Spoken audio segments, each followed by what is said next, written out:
So I'm going back to my roots with this bottle, the roots of these wine videos and this project of telling you more about natural wine, because it's amazing. And I feel like the stories are wonderful to share, and flavor and storytelling in general, you know, human to human, what helps us understand each other. Arnot Roberts. So it's a combination of two different last names. You have Duncan Arnot and Nathan Roberts, childhood friends in California. Just imagine them traipsing along, having fun, being like, let's make alcohol together. Like a lot of people do with like beer and such, and you know, they chose wine. And it turns out Nathan is there was a word for it, but the maker of wine barrels. And so he'll make some of the barrels even for their collaboration between vineyards produced into wines, and for a couple others as well.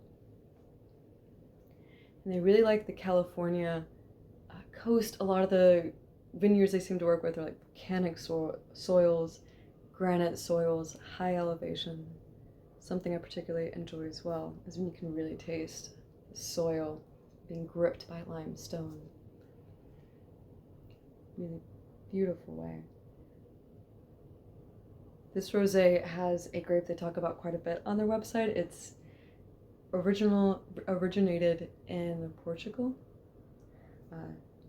Touriga nacional, known for being one of those grapes that has character and body as well as a gentle side. Something that seems to be talked about with quite reverence in terms of, ooh, you can play both sides of personality. We humans can do that too. We like it expressed in fruits. I love that sound. That's why I like opening wine bottles on videos. It's because I get to share that sound. It's like breathing in perfume. Also, I get to hear my nose make music. You know, our mouths make music all the time. Nose won't allow it to express itself.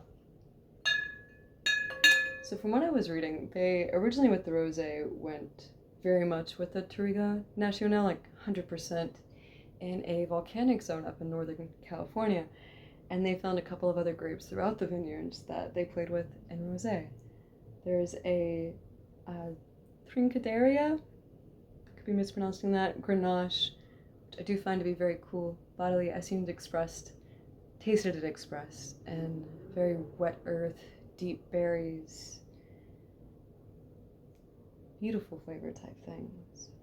And then Tinta Cow, and it shows you the percentages on there, which I really appreciate them showing those things. And they said all the vineyards will foot stamp the grapes. If you were in there for some fresh pressed grapey bliss.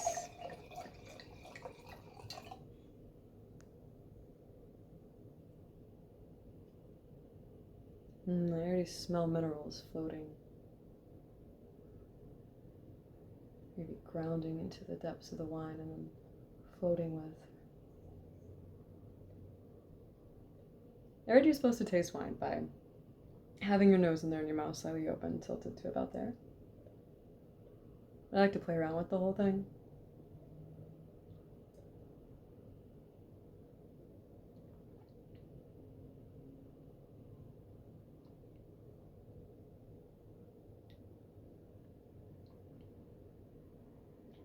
It's really lovely. I get a very playful rosé. Wow, that was cool. And it could have been placebo effect. There was this aspect of like, wow, you start off very light and playful, like I could dance with you on a veranda, soaking in the sunlight and the moonlight. And then flowers caressing on our heads like rose petals.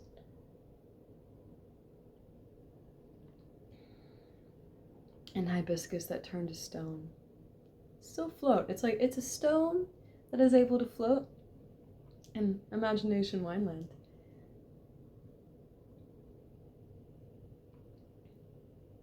And then there's a gorgeous grip. From floating to the ground.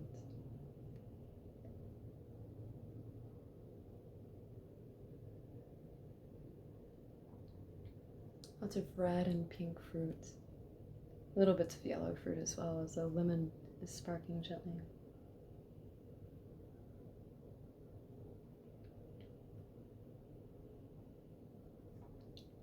Light acidity, you know, the test of acidity, where how is your mouth watering? How much so? Some light watering. My plants are just enough to bloom in my mouth with the waters that happen with the acidity of this wine.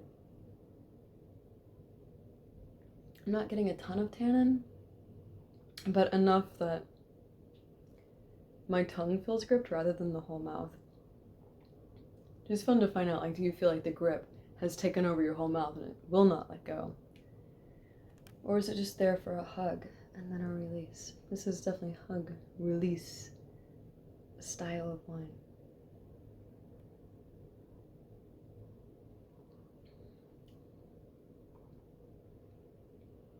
I love the characteristics of the soil.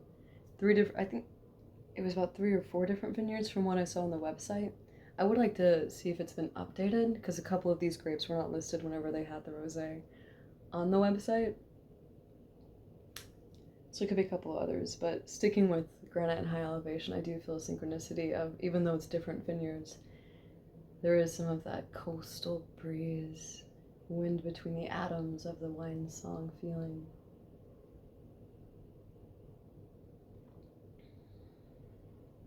And some gorgeous granite. I feel like this plays very well. It's one of those wines where this definitely tastes like the label. Playful, easy, yet still enough tannin that you could pair it with a myriad of things, including good friends and company.